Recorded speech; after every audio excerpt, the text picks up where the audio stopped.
Well, welcome to the Neufeld Institute's weekly panel on parenting through a pandemic.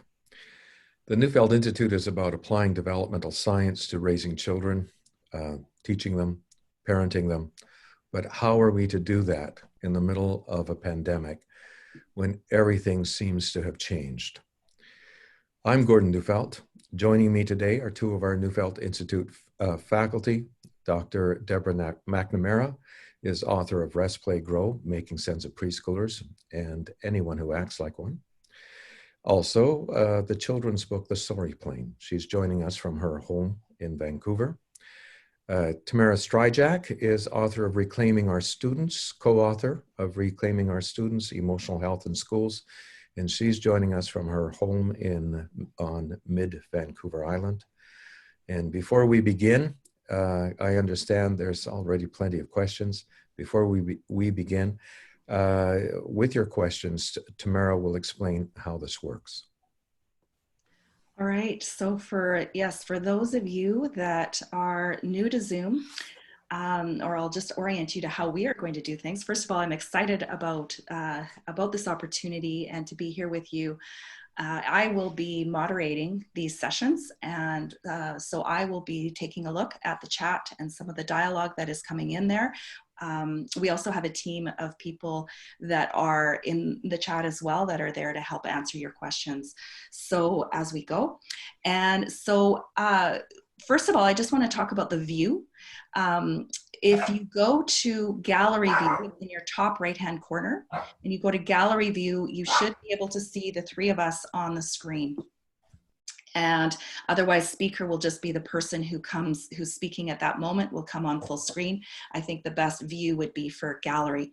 The way the format works in Zoom is that you create your own layout so that if you want to have the chat up all the time, then you can click on the chat on my screen. It's on the bottom. For some people, it will be on the top. And you click on that, it will open up a window, and you can open and close it, move it around. It won't affect that for other people.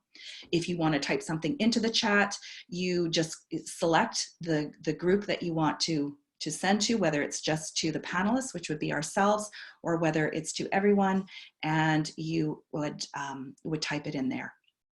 Type the message in and click return. So that is the chat function and the gallery view. We won't be using the Q&A function right now. You may see an option for it there, but we're just going to use the chat for this. We have many questions that have come in already, but there will be the opportunity to type questions into the chat as we go, and we'll get to them as we can. All right. Okay, so I think that we will just start in with our first question. And this is a question that came in about the lack of permission for emotion. And I'll read it out to you, and we'll go from there. In some way, it is shocking for me that despite such a difficult situation now, culturally, we still have no permission for great emotions. We are still being called for peace and patience. It only shows how great this blockade and negation of emotions are. And it's also on my mind, how could you invite these emotions now? How to give people a message that now is the time and place for it? Great question.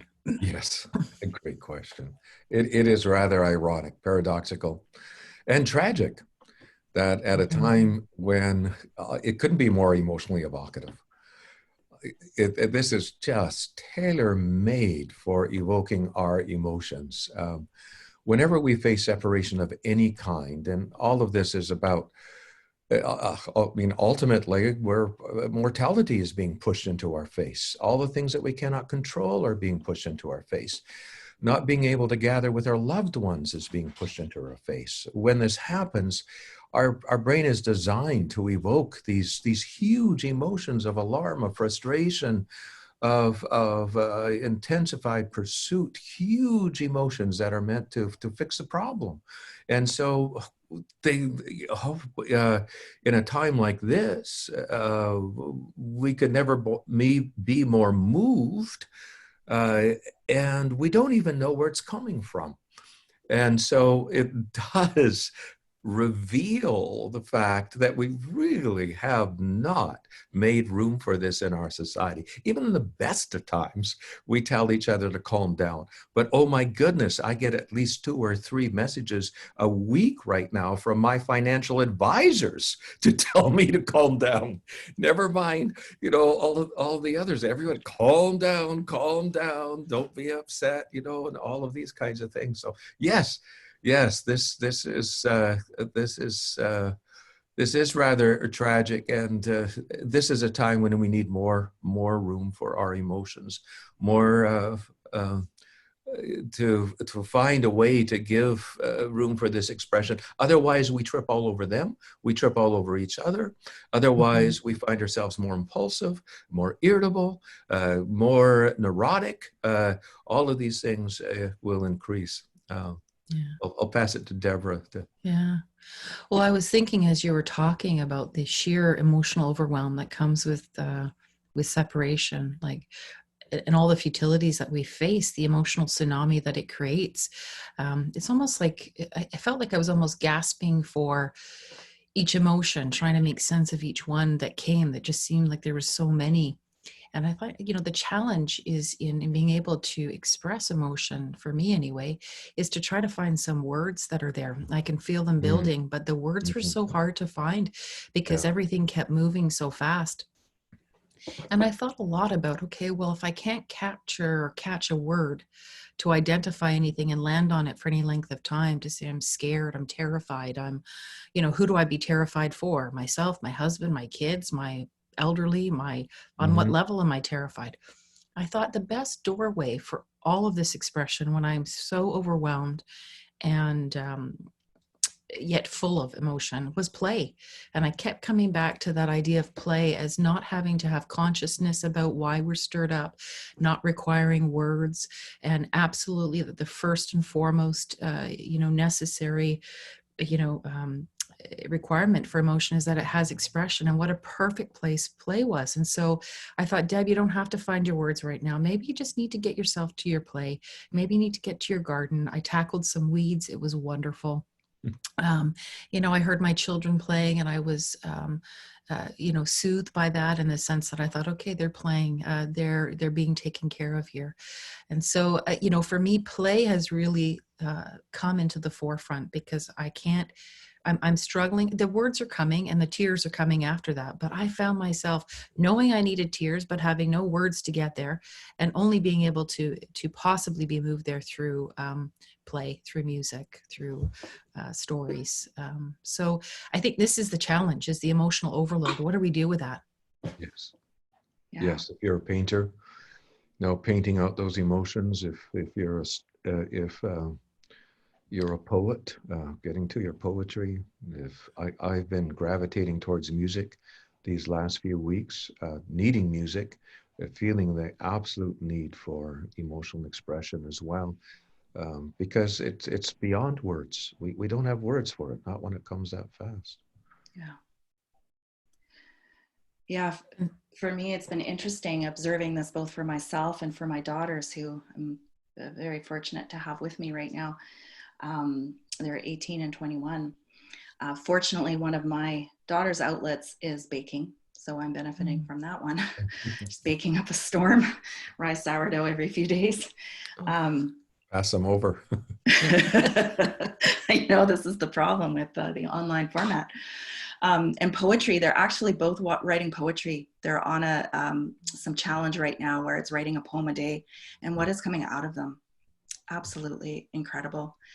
I find for myself, I need to make room for it in myself, or like you say, it just gets stuck and I get this edge to me. And for me, it's a combination of things: walking through nature, being on the trail that I have close by here. But I've been needing more than just that. And I find that I have been talking very loudly, almost like screaming, bursting into song. We don't have a lot of people around, so this is a good thing. And when my daughters are with me, they just kind of look at me really funny at first and then join in. It's not beautiful music. It's not beautiful at all, but I have to get something out. And I just find it, I find myself just needing that space for it to come out, all the zaniness, all of that. We've laughed so much in the last while because we need space for that. We need space for that. We've been playing games where we can just get really crazy. Because in the wake of that, then I get closer to my tears. I get closer to the place where I can have tears for those things that I just can't control in my life, that are changing around me so fast. I can't adapt to them. It's so disorienting. And so how can we even expect to know what we should be feeling or how we should be feeling? It can take us by surprise completely. But this is just the message I keep reminding myself. Gotta make room, because in the wake of that, I find my calm for a little while anyway. I find that peace. I have the patience, but I can't go at it directly. I can't make myself feel that way. It comes in the wake of making room for what's actually there. And if that is true of us, how much more true of it is of our children. And it's the emotions that we don't give room for, we don't give expression for, that give us trouble, and where that drive us. So yes, this is a time for more room, not less, and it does reveal the fact that emotions are still not front and center, in the sense of that they are absolutely an important aspect of ourselves, that all emotions, not dividing them into negative or positive, all emotions have work to do. They all have a purpose. And at this point, this is the perfect storm, or as Deborah referred to, tsunami. It's a perfect conditions for evoking these powerful emotions. Yeah. I often think about, we talk about the surge, we have so many new words to describe our experiences now. The worries about the financial markets and keeping that alive, and worried about, our health and COVID and what this means for us. And yet I see so much absence, back to the question, so much absence around what this means for us emotionally. There is a surge here emotionally. The longer this goes on, the more that we don't have expression, the more that we can't honor the life-changing nature this is, and the futilities that we face, and then have to also lead our children through, who are also facing futilities from not going to school, or teachers, or whatever their life looked like before. And so, as time passes and we are without some sort of words or acknowledgement or invitation probably is, I think, the best word for that, invitation for the emotional, for an understanding of how one's emotions need to come back to a stability, to balance, and to perspective again. I can think after I play for a while, but otherwise I feel stuck. When I play for a while, I'm able to think things. I have much more energy to problem solve, to think creatively. I need that rest in my system. And so we're trying to chart our way through very complex problems. And so how do we do that without a resting state in our system? And how do you get to rest without play? So that's a perfect segue to our next question. Can there be too much play? That is the question, and I'll read it in, because there's a few angles to it here. She says, I have 5-year-old identical twin girls. They find this time at home extremely enjoyable. They spend most of the time in pretend play, not really needing any stimulation from the outside. I would dare say it is emergent most of the time. They play mostly together and will seek each other out if apart. They are so immersed in their play that they are not even interested in structured time I am happy to provide. As much as I enjoy watching them play, I'm also interested in how much to keep them in my orbit and connect to the outer world. They are very attached to me and my husband, but spontaneously they will seek each other for play. Is play going to do the job? I would like to trust this is so, but still not sure if I am failing them in some way. I keep wondering, what is my role here? Our school system, luckily, does not impose learning before school entry, so we have no pressure of this kind. The beautiful thing about play is that it's not for real. And that's the dark side too, of course, is that we can use it to escape reality. But that's usually not something we worry about at 5 years of age. That's more what we worry about come adolescence and adulthood, that we're using it as an escape. I think the person asking the question nailed it in terms of what the priorities were. As an adult, you would ask the question: is play taking you out of the reality you need to face? But at 5 years of age, it would be is play taking them out of orbit from around you when they need you to be their answer for their attachment needs and so on. So I think you got your priorities there. And I would tend uh, to indulge it more than less. Uh, uh, Play is nature's way of taking care of us. So as long as they're in the play drive, there's something that is needing to go and play. So I tend to do this, but make sure that you do structure a time that is really about collecting them, getting their eyes, their smiles and nods, giving them, presenting yourself as the answer to their attachment needs, their belonging, their love, their affection, their connection, their sense of invitation to exist in your presence. I think do that and make sure there's structures to feed them, because pretend food is not doesn't nurture all that well. I, Yeah. I don't think that you need to be concerned at this point. It's at this age. Deborah, I'm interested in hearing your thoughts on. Well, I loved your answer. I was just enjoying listening to yours about, just that remaining the anchor still, even though they're in play, remaining the anchor to reality, to contact and closeness from an adult. The other thing too, in having children close together, I would often listen because in play, I would find one child would take a more dominant role. And I often wondered for my other child, whether or not they had their voice in play and whether or not it was truly play for them. All the time they were being told what to do or what character to assume or what story to tell. I didn't feel it was play for my younger child. And I oftentimes tried to intervene a little bit. And I think I'd probably talked to you about this, Gordon, and installed a little bit of alone time. But alone time wasn't without prefacing that with contact and closeness from me and trying to just move them, even if they were in each other's space, but to have a little bit more individual type play so that I could so that they could also have that as well. I mean, who better to play with than a sister that's close in your age, same likes, same desires. I mean, you've got so much sameness here. The fusion would be intense here. And so how do we also, if possible, create some space for individual type play? My kids tell me that I would put them in their alone time for play, and they would try to sneak back to be with each other. And this was their game. But, you could see the pull there.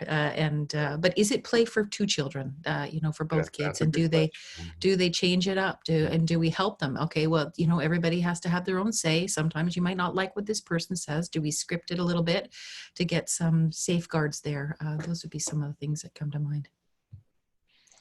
Yeah, I agree, Deborah. I found that my girls actually loved playing together all through their time together, but the on their own time was really important too. They both actually played in different ways when they were on their own, and so they were able to express different things in their individual play that they didn't get to in the play together. And so I think that can be important as well. Just a general comment about the question, though. I just love this question because I love that you're asking the questions. These are the questions to be looking for. The fact that you're looking for, are they still in orbit with me? That's exactly it. Yes. If they are, great. Check in. Wonderful. They're good. They don't need as much structure. If you start noticing that they're pulling out of orbit, then you've got to create a little bit more structure. Then you've got to step in a little bit more with that togetherness time. And so when you're asking the questions, it will tell you, you'll be able to read, oh, wait, something feels a little off here. And that will be an important signal that maybe I have to do something a little bit different. Maybe I have to, start a different routine, introduce something else. So, so the fact that you're asking this question and your girls are 5 is wonderful.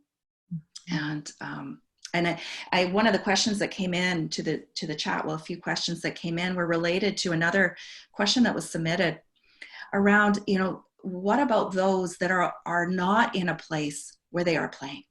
What about those that are coming into this time already with no play in their lives, no place for expression, where those emotions are trapped? And so what if those that are basically isolating themselves in before self-isolation was even a thing, and so those in danger of going further into that darker place?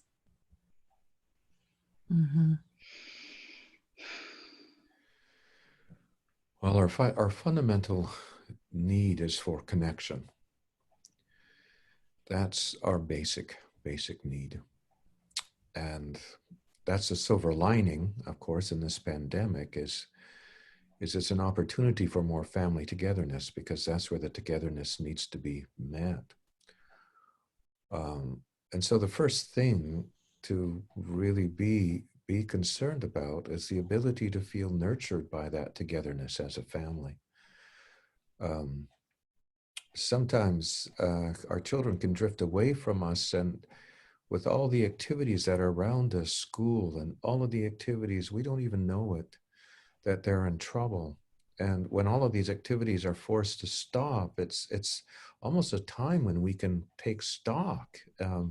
We can find out. I was just listening to the news about how the seismologists were so excited about, because finally the noise on the earth has stopped, and they can really hear what is going on inside the earth, because it stopped. And I thought of it immediately as, oh my, the noise in our life has stopped. For the most part, not for all of us. For some of us, we're much busier than ever, but for the most part, it's stopped, and we're at home, and the activities are at home. And then you see whether or not a child is naturally moves to you for their source of affection and love, and to get a togetherness fix, and that closeness and contact and so on. And if it isn't there, then this is the bottom line. This is where we go to make that togetherness easy. They're all in need. They all need that invitation to exist in our presence. They all need to see the delight in our face when they're in our presence. They all need our love. Even if they don't know they do, and even if they're looking at different places for this, and they are very, very anxious now because they're not with their friends in school, but they need us more than they need their friends. And so this is a time to go back to spend that time with them, to collect them, whatever it is, finding something they're enjoying, an activity of some kind, and joining them in it. It may take creativity, but it does give us a chance to catch up with ourselves and to take the temperature, so to speak, about the degree to which they're seeking for their need for togetherness, attachment, contact, and closeness from those who are meant to take care of them. Yeah, I just want to add in here a comment that came in the chat to an interesting comment from a psychologist I work with this week. She told us that we are finding that a number of the kids we see at school are doing better now that they are at home with their parents and not at school. So I think that will be the sake for some. For others, home is not their safe place, and so that makes it more challenging. Is how do we? Children have always needed home. Yeah. Always needed home. School is a recent invention in our society. The problem with school is it takes children away from home. There is, in a sense, a corrective factor in this. We're getting them home, and so on. And children work best at school when they have a firm basis in home, when they want to come back home, when they feel at home with mom and dad, when their togetherness needs are met there. So it is. And I suspect that there are a lot of parents who will, well, once they get through the shock of having kids underfoot, and realize, oh my goodness, I use the school to babysit my kids. Oh my goodness, this is what I've been doing. And you actually get used to, to having them home and trying to figure out how to share the space and how that happens. And that the issue is kids, kids love camping. They love the time when they can be in small places together. And it's a corrective factor. Thank goodness for summer. Can you imagine if we had no summer? Now we've just got summer in the middle of the year. We're not used to it. Our society isn't based around it. But if you actually treat it that way, bring out your tent.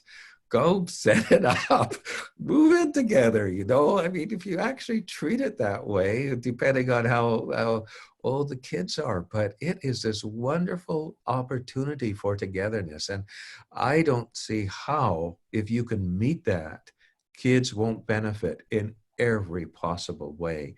We should be able to make them purr.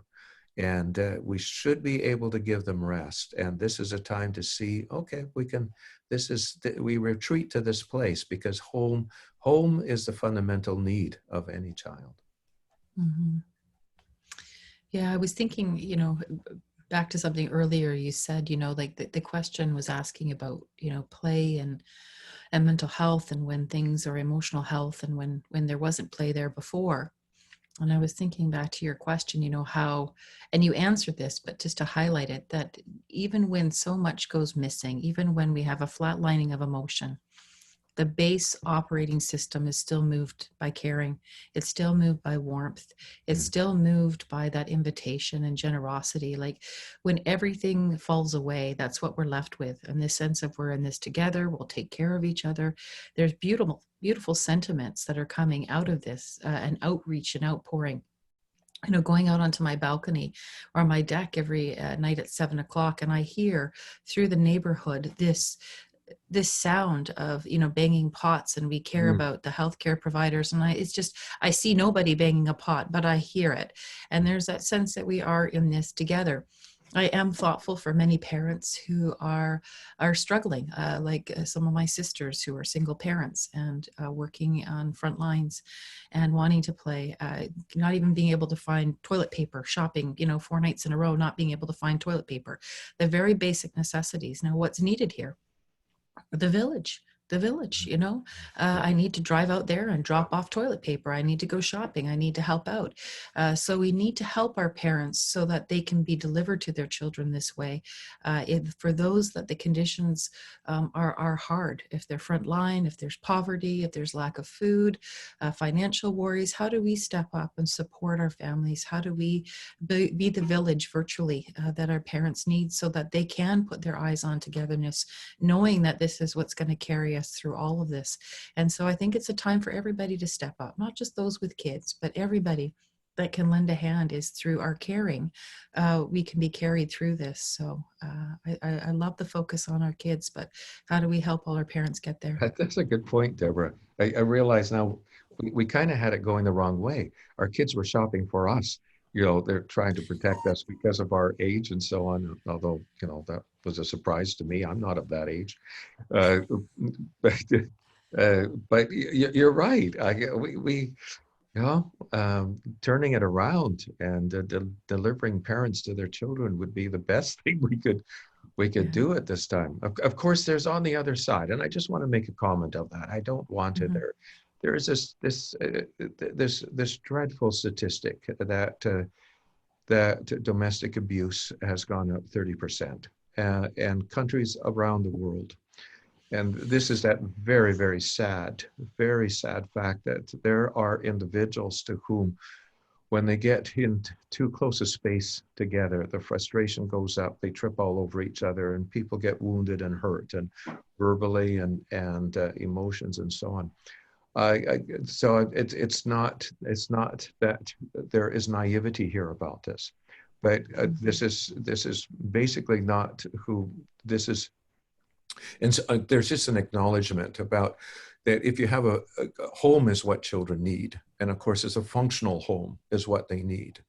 And so that if it is a home that you can provide, your children are wonderful. We are their best bet, and that is there. And of course, there's the concern in all of those places where they have not found room for their emotional expression, and it puts their loved ones in harm's way.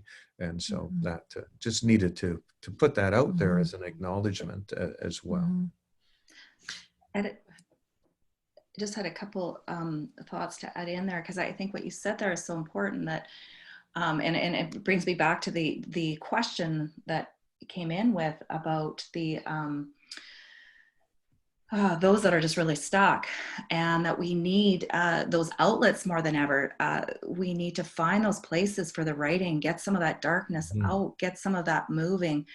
You know, where the music, the live or the concerts that you can, you know, The live streamed concerts, live stream concerts, the movies. You know, we've just been watching shows that, you know, are tugging, they're moving things in us, you know, and this would be the time, especially for those that don't access them easily. We need to go at this one step removed. And that's really what we're talking about in play. I mean, we were talking about young kids playing earlier, but this is, we all need this kind of outlet. It's where it's not so direct. It's one step removed, sometimes two steps removed, so that it's not as vulnerable. Because for those that are stuck, something has been too much. It's too vulnerable. They can't go at it directly. And it may have been stuck for a really long time. And that's all of this frustration, all of the limitations, especially now, are just going to intensify it. But that stuckness was likely already there. And so this becomes even more important for those that are further withdrawing, is how do we get what kind of outlets can we get? Can we get really creative? Now we have to get even more creative because it's virtual. But someone was saying how these villages are less accessible. How do we make them more accessible through the technology that we have? I've heard stories of aunts reading, and someone I know who was reading to her nephew provinces away on Skype. You know, being able to, grandparents reading stories to their kids. This is the time we've just got to get really creative about this. How do we do this? And how do we find ways to connect that are really meaningful? That was another one of our questions that came in. How do we actually do this in a way that's not impersonal, but that actually is fostering that connection? I'm kind of answering it as I'm asking it, but that's what really is needed right now. It's the connections that we already had, but trying to keep them, trying to bridge it somehow, trying to use that. I have beautiful stories about a group of teachers who's organizing something out here on the island where they're reading stories to kids, to young kids. They're just student teachers. It's like, we can do this, we can help. And they're arranging on Zoom, you know, just to read a story. And they're trying to figure out how to do it, and how do we collect all these kids? How do we we have to get their attention first before we can read the story. That becomes the challenge in itself. But we can do this. I'd like to speak to that. That if we think of connection, if we think of togetherness, we're not at what it's for. The whole reason about togetherness is nature has designed us. Our brains are designed to seek togetherness so that we take care of each other. And so you always need to think of the purpose of it. And so when you get down to this purpose of how do I get across to Zach that he feels cared for? How do I communicate to Micah that I care for him? It's togetherness in that context that is there. Now, the greatest need we have is actually, it all comes together here, is for signs of being invited, wanted, special, valued, worthwhile, important, the same, all of these kinds of things. And so this need gives us a sense of being taken care of, also the context for being taken care of. So the question to ask ourselves is not just about how do I have times of togetherness, not how do I, get the family, how do we've got to do this, but it is basic. If you find inside of yourself the fact that my children need to feel taken care of, and I am their best bet. So how do I go about doing this? And it is in this context. Food can be symbolic of it.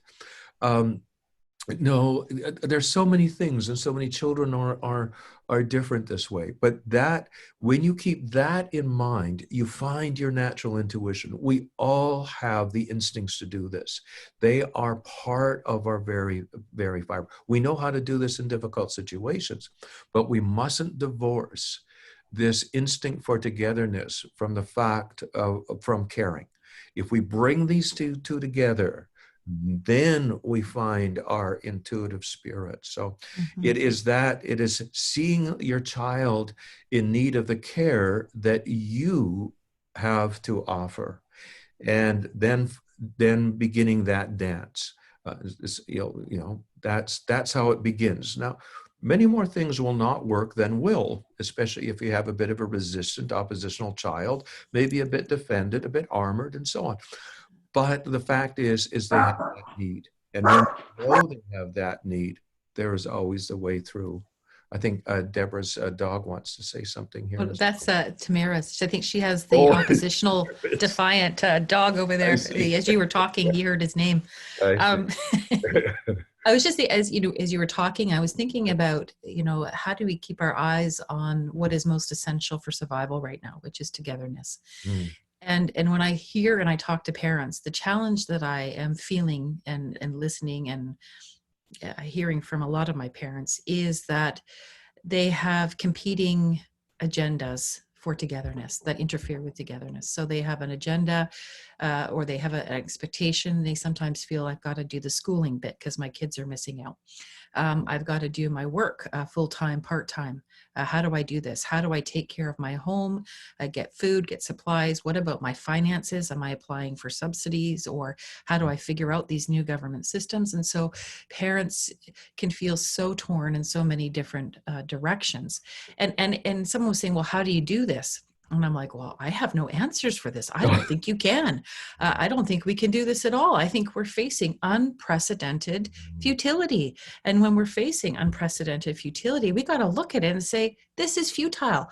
I am not going to be your full-time worker, take care of my kids, homeschool, get the groceries, cook dinner. Like it's not possible. And so I think we're asking the question, how do we do it all here? Instead of saying, well, what is most essential? Yes. What must we take care of to survive? Yes, probably your work is probably really important right now. But how do we face our futilities, find our words for it, reduce expectations where we can, so that we can find a way through this expectation that we're going to be able to do it all is just setting parents up for failure and distress. And just a little bit. The whole idea of a structure or ritual is to protect the important from the urgent. Yes. Just a little bit. If I can figure out just a little bit, whether it is even half an hour a day and all of this chaos, if I can do this, if I wait for the spare time, if I wait for the fact for rest to come, if I wait for this, it will never happen. No. If I wait for inspiration, it will never happen. Or it may not happen, it may. But the fact is we're ruled by chaos right now. We don't know what tomorrow brings. We don't know which new name that surprises us. The day before yesterday, it was John Prine. We don't know this thing that brings it home to us in a very, very real way, or somebody who's so close to us. And we don't know where our finances will land. And we don't know, there are so many things, and our jobs will land. We don't know all of these things. And so, but it's in this place of uncertainty. We do know something. Our children need us, and we are their best bet. And so can we structure out of all of the chaos and the problems we have to solve and the worries we have, this little bit of ritual, like we do a meal, because we all know we have to eat. This is important, not necessarily urgent. Some of us would go and not even recognize in these times that, we do, but we do. We need to know. And so the issue is just a little bit. Create a ritual, create a structure, try something, to make it work. And don't try to do everything. Don't try to make it all, but protect the important from the urgent. And that is a way of making a headway. And again, it's surprising how little is needed, how little is really needed to make a difference. And but if you wait for inspiration to come, if you wait for there to be some space in the chaos, it doesn't come, not in these circumstances. No. Oh, it's beautiful. I was thinking about, the dinner time and how eating together has become so important. Connecting in the morning, connecting in the afternoon again with my kids, connecting in the evening, and thinking about how do I play in the evening with my kids and trying to find some simple play, and just how much how anxiety reducing and how fulfilled I feel more as a parent that I can be doing these things where I can show up, even though we've got chaos all around us. So no, ritual and structure is a beautiful way to make yourself feel like you've got something to anchor you. Mm-hmm. Yeah, we've been doing that just intuitively more. I mean, we already had a few structures in place, but right now we just started playing games right after dinner, and now it's just an expectation. Every table gets cleared, ball comes out. We play 3 games, sometimes more, but we at least play 3, because by the third one we might actually feel like it, and then the laughter comes, and then we plan our next time is when are we meeting for tea in the morning. That's our next time. And, plan our tea time. And then sometimes the other day I had 3 tea times. I needed 3 tea times to regroup, but it's those little pieces I just are so important, and nobody's going to do it for us, especially right now.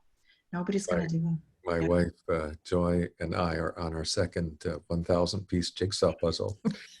And the deal is when we have our coffee there, and at certain times we just land there. But when we're there, we're not trying to problem solve, have other kinds of discussions. And it is just a time to play together. And it's that little bit of rest in the chaos, in the storm, in which when you're playing, the beautiful thing about playing is when it engages you, you enter into a bubble, and we need that bubble right now. We need a few bubbles. Now, sometimes I use it as an escape, and I must confess that I get carried away sometimes. But the idea is for the bubble. The bubble is meant to be there, and then we go into our world and try to solve another problem.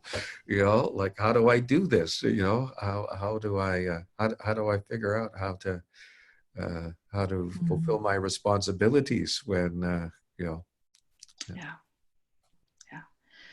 I want to take us to another question that it has to do with keeping close when apart, but this is for parents that are separated right now physically, and for a young child, because there's a few things in this. So I'll read you the question. My son is 4, and luckily with me and my mother-in-law. My former husband is in the US and we are in Serbia. How can I maintain a healthy relationship between father and son? The father calls every day, but every time he does, my son doesn't want to talk to him, either ignoring him or hiding. But at night, he cries and says he misses his dad. Mm-hmm. Mm-hmm.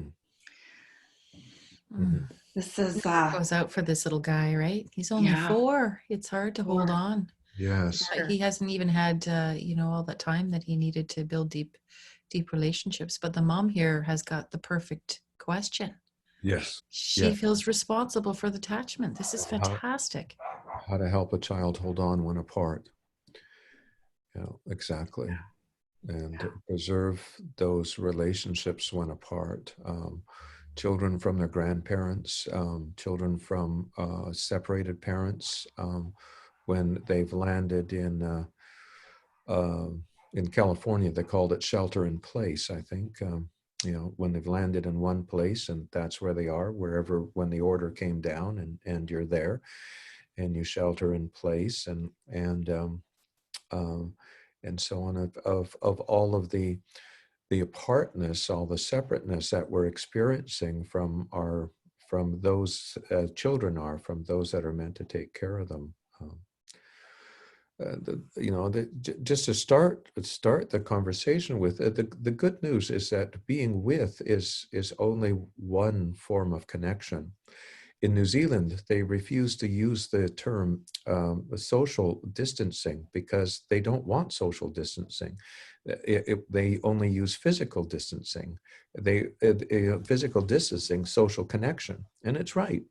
We need togetherness, but the same thing is much more. Is that when we're apart, for whatever reason it is, that we have all of these different ways of being able to establish the different senses and Skype. Like, one of the things I'd suggest is first of all, that the father engage not trying to talk to a 4-year-old. That's really, really, really hard at the best of time. But read a story to the 4-year-old, or find a way of playing a checkers game that they always win. I mean, yeah, there is something like this. And don't worry about the talking.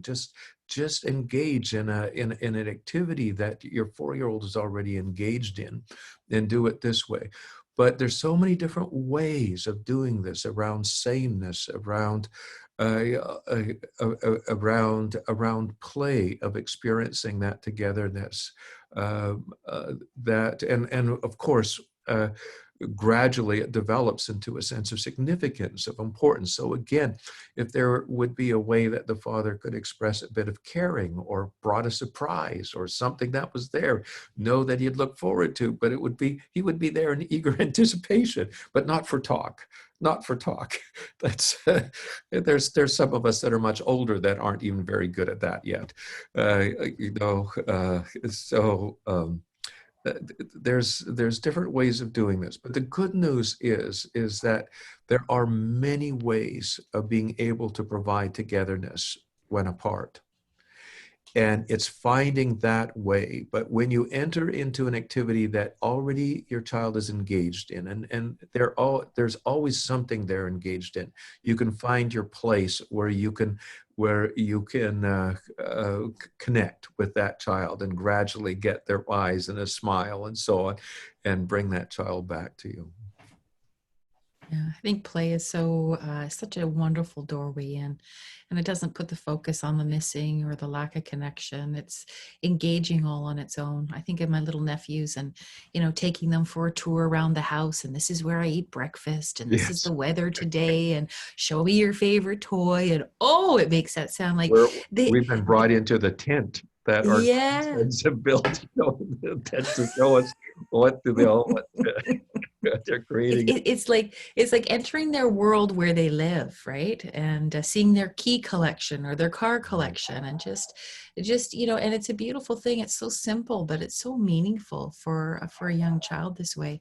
I was thinking a lot lately about how this is the time where we need to understand what a bridge is, how we bridge divides, how we hold on across divides, and bridging, basically just conveying an invitation, conveying that sense of presence, being generous to always to make sure we have a return to, that we're putting the focus on the next connection. And if you have a 4-year-old, that would be really important. I'll like to see how your car is, what they've played with later when I check in with you, and I'm going to go find and look for those keys. I'll have to try to find that. Or oh, you're wearing blue, and next time you show up on screen or something, you've got the blue on, and I got a surprise for you next time.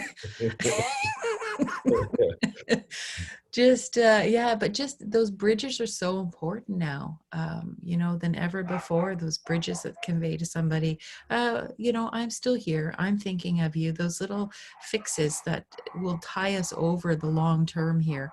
And instead of seeing it as a big stretch of time that we have to endure, it's just each day, each week, and just making those little islands of reprieve where we have contact and closeness, and entering into the world as the child experiences it in a very concrete way, or imaginative way, or in a very safe way. I'd just like to add to that, underscore to that, Deborah, that as humans, we're meant to be able to figure out how to stay close when apart.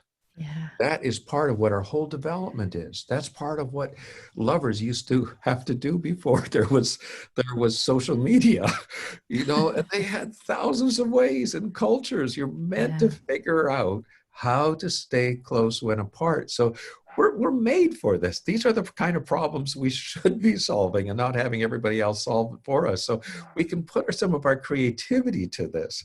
Like, Yeah. okay, who is the child's village? Who are those who are meant to take care of? And how do you preserve those connections for that child so that the village is maintained and they do have a sense of being cared for?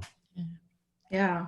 Well, and I just think of the letters, and I think of, I know often when parents are separated, or they're in different places, is keeping a journal for the child, that they can share, things that they did when they weren't physically together, and they could do that with each other. And there's just this way to kind of stay in their world, and to know that I'm thinking about you, and this is what I wanted to share with you from my day. All kinds of creative ways. We can be creative. Yeah. And I just wanted to add in one thing that I was thinking about is that it's beautiful that your child is missing still, Mm-hmm. that he hasn't lost those missing feelings. Yes. And so making room for those, Yeah. you want to find those ways to stay connected, but also making room for the missing, the sad feelings. You miss daddy. Yeah, it's hard. And so it's both of those things, being able to make some space for that, so that he doesn't lose that missing, and yet also finding a way to connect and deepen that connection, even if they're just being together and not trying to make it a meaningful conversation. Having a meaningful conversation at 4 on Skype, it doesn't work. It's too young. And but you can be together. So I think that's our last question for today. We're That's a in the last good place minute. to end it on. How to Yeah, stay close when apart, the yeah, importance of it, and the fact that we all have the ability to solve this problem. This is the problem we're meant to solve. This drives development. This is what drives the development of Mm-hmm. attachment, is how to be able to increase the relational womb, is all the different ways that we can stay close and find closeness when we're physically apart. yeah. Mm-hmm. Yeah, it's one of our politicians was talking, and he said, "We are now realizing how important we are to each other. How Yeah. it's become so much in the forefront, and you know, it also reveals how robust togetherness is. It's revealing the power of human relationships, the hunger for human relationships. It's putting togetherness right on the forefront, that no one can deny that this is the answer in the face of so much separation. Right. So we Yes. are learning so much about ourselves. For those that didn't see this, I think this should be quite obvious now. And that, unfortunately, gives me a little bit of joy. I wish it didn't take a pandemic to Yes. get us there. But I have, maybe this is just close to our hearts now, which is good. I hope we don't lose it. I was just saying to someone the other day, this is a terrible way to have the attachment as being universally accepted as a preeminent need. But it seems that this is what is that. Nobody's questioning this now. There's No. nobody questioning that togetherness is the preeminent need. No. Yeah. Well, Yeah. thank you, Deborah, Tamara, all your work to put this together. For all the ones that were in the chat and responding, all the participants, and we'll look forward to seeing you if you can join us on a weekly basis. We'd love to have you join us. Yeah. Take care, everyone. Thanks for coming.